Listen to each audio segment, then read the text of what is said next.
Hello everyone, welcome to Sam's Summaries. This episode is a deep dive discussion into Sam Fury's summary of Chapter 12 from the book Models by Mark Manson. It has been created with the help of AI. The chapter is titled How to Improve Your Flirting. You can read the original post at samfury.com. All right, buckle up, because today we're diving into something a little different, the art of flirting. Interesting. If you're looking to step up your game, you're in luck, because we're going to be taking some cues from Mark Manson's book, Models. Okay. I know this might seem a little out there for a deep dive, but trust me, learning new skills, it can be fun and valuable. Yeah. And in this episode, we're going to be pulling out some actionable tips from Manson's book that you can actually use Cool. to, boost your flirting game. What I find really interesting about Manson's approach is that it goes beyond like those superficial pickup artist tactics. Oh, yeah. It's more about becoming more genuine and confident in your interactions. Okay. Which I think ultimately leads to more meaningful connections. I like that. So where do we even begin? What's the first step in all of this? Well, Manson really emphasizes the importance of first impressions. Okay. He argues that those initial few seconds can make or break a connection. Yeah, I can see that. It's not just about what you say, but how you say it. Your body language, your tone of voice, your overall energy, all of it plays a role. So let's break down this idea of first impressions. Sure. What does Manson say specifically about making a good one? He breaks it down into three key elements. Right. Projecting confidence. Yeah. Showing that you're not desperate or needy. Right. And making your intentions clear in a respectful way. Okay. When you embody these qualities, you kind of create this aura of attractiveness that draws people in. So less about cheesy pickup lines, more about genuine confidence. Exactly. And that's where those pickup lines that Manson suggests come into play. Oh. They're actually surprisingly simple and straightforward. Really? He even recommends saying something like, "Hi, I know this is kind of random, but I thought you were cute and wanted to meet you. Would you like to go out for coffee?" Wow, that's very direct. I know it sounds almost too simple. Yeah. But there's a real charm to that honesty. I can see that. It's Yeah. like you're cutting through all the games and just being real. Do those lines actually work in real life? You'd be surprised. They work because they convey genuine interest and confidence without being overly slick or manipulative. Okay. The other line he suggests is even more direct. Okay, what is it? "Hi, I'm your name. I just wanted to meet you and then offer a handshake." Oh, wow. It's disarming in its simplicity. I could see that, yeah. Like you're interested and confident enough to just approach them directly. Right. Which can be incredibly attractive. It sets the tone for a more authentic and engaging interaction. Exactly. All right, so we've talked about what to do. What about the don'ts? The things that will pretty much scare someone off. Oh, Manson has a whole list of those. Really? We're talking lurking in the shadows, grabbing someone out of nowhere, launching into a weird monologue, just generally being creepy and disrespectful. Yeah. Those are all things that completely sabotage that all-important first impression. You come across as desperate and lacking confidence, right? Exactly. The opposite of what we want. Yeah. Instead, you want to project an air of ease and confidence through your body language. Got it. Good posture. A genuine smile, making eye contact, maybe even offering a handshake. Okay. These nonverbal cues signal that you're comfortable and approachable. So if you're finding that you're getting rejected a lot when you approach someone, Mm-hmm. maybe it's time to check those nonverbal signals. Yeah. Are you coming across as confident and approachable? Exactly. It's all about self-awareness. Right. And recognizing that flirting is a two-way street. Yeah. It's not just about getting someone to like you. Okay. It's about creating a dynamic where they feel comfortable and engaged as well. I like that. Yeah. Okay, so let's say you nailed that first impression and now you're chatting. Yeah. How do you keep that conversation going and really make a connection? That's when it gets interesting. Okay. Manson says that this part is crucial for building that rapport, showcasing your personality, and he offers some solid advice on how to do that. Okay, I'm all ears. What does he say? He says to be concise and get to the point. No one wants to listen to someone ramble on and on, right? Right. It's also important to ditch those filler words. Oh, like, and like? Exactly. Yeah. Those can make you sound unsure of yourself. Okay, good tips. And I bet using your voice in a dynamic way can make a difference, too. Oh, absolutely. Varying your tone and pace, even volume, Yeah. can make you a much more engaging speaker. Makes sense. Yeah. No one wants to listen to a monotone robot. Right. It's about being present and expressing yourself authentically. So this is where Manson throws in a couple of unexpected techniques. Oh, yeah. And I got to hear more about these Okay. cold reading and non sequiturs. These sound a little out there. They might sound strange, Yeah. but they can actually be really effective at breaking the ice and keeping things lively. Okay, I'm intrigued. Yeah. Tell me more. So cold reading, for instance, is about turning questions into statements about the other person. Okay. Like instead of asking, "Where are you from?" Yeah. you might say, "You strike me as someone from New York." Or, "You seem like you have a really creative energy." Interesting. So it's about making playful guesses based on their vibe. Exactly. It's not about being right or wrong. Right. It's more about sparking their curiosity and getting them talking about themselves. I like that. It's a bit of a mind game Yeah. that can create a sense of connection. Okay, now what about non sequiturs? Those sound even more mysterious. So non sequiturs are essentially random observations or facts that you throw into the conversation. Huh. Could be anything from commenting on the music playing to sharing a weird fact you learned, Oh, okay. or even making a silly observation about something happening around you. So you're kind of deliberately disrupting the expected flow of the conversation. Exactly. And that's why they can be so effective. Oh, how so? Non sequiturs work because they disrupt those expectations and create a sense of unpredictability, Okay. which can be exciting and attractive, especially when you're flirting. It's like throwing a curveball to keep them on their toes. Okay, I see how those techniques could add a touch of playfulness and intrigue. And you know, it's really interesting. Right. They both tap into this idea of being a bit mischievous and playful. Yeah. Which can be incredibly attractive when you're flirting. So being a little unpredictable can actually work in your favor. Absolutely. Fascinating. Okay. Okay, so we've talked about approaches, conversation starters, and even some offbeat techniques. Yeah.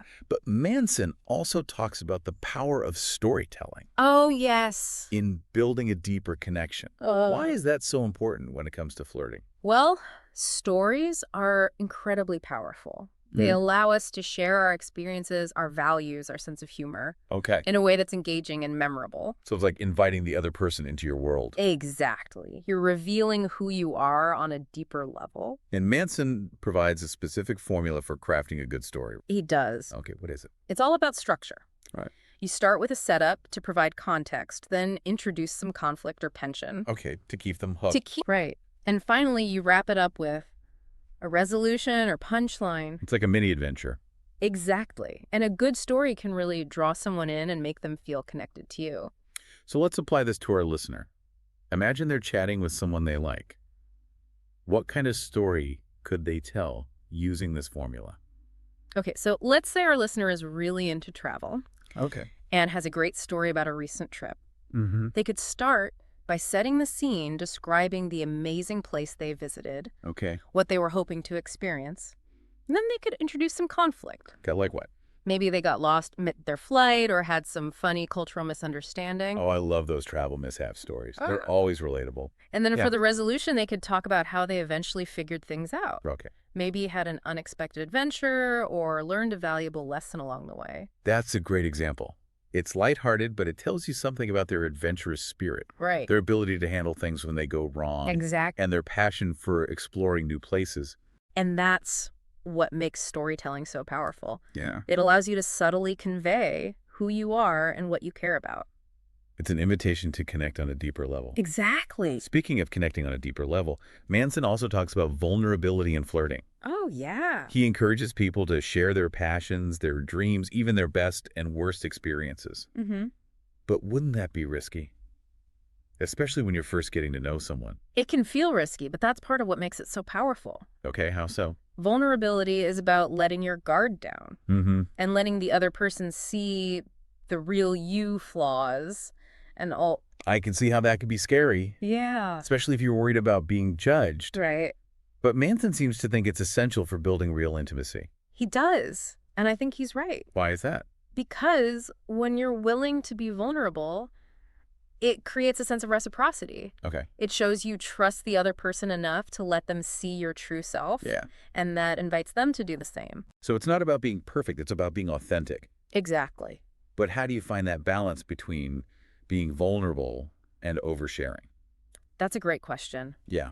I think it's about being selective with what you share Okay. and gauging the other person's comfort level. Right. You don't want to spill all your secrets right away. Definitely not. Start small. Okay. Maybe share a story about a hobby you're passionate about, Yeah, or a challenge you've overcome, a funny quirk you have. I like that. Start small and see how they respond. Exactly. And if they seem open, you can gradually share more as you get to know each other better. So it's a gradual process of building trust. Exactly. And remember, vulnerability isn't just about sharing your weaknesses or insecurities. That's a good point. It's also about sharing the things that make you come alive. Absolutely. Your passions, your dreams. It's a way of saying, this is what lights me up, Yeah. and I'm excited to share it with you.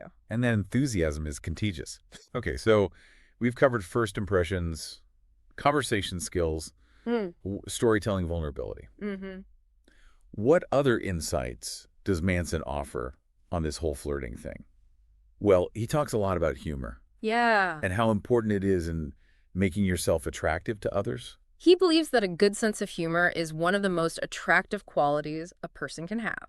I think a lot of people would agree with that. Right. But does he get into specifics? Like, what kind of humor is best? He does. Oops. He breaks down different types like misdirection, exaggeration, teasing, and sarcasm. There's a whole spectrum of humor out there. Absolutely. So there's no one right type to use when you're flirting. Right. What Manson suggests is to just be authentic. Okay. Figure out what kind of humor comes naturally to you. Yeah. And don't force it. Right. The right people will get your sense of humor. Mm-hmm. And those who don't, well, they're probably not a good fit for you anyway. It's like dating itself. Yeah. You're not going to click with everyone. Exactly. And that's a good segue into the next thing Manson brings up. Well, as well. Flirting games. He talks about word games like fuck, marry, kill. Okay. And even physical games like thumb wars. I got to admit, I'm a little skeptical. Yeah. Can those really be effective flirting techniques? Well, like any tool, it depends on how you use them. Right.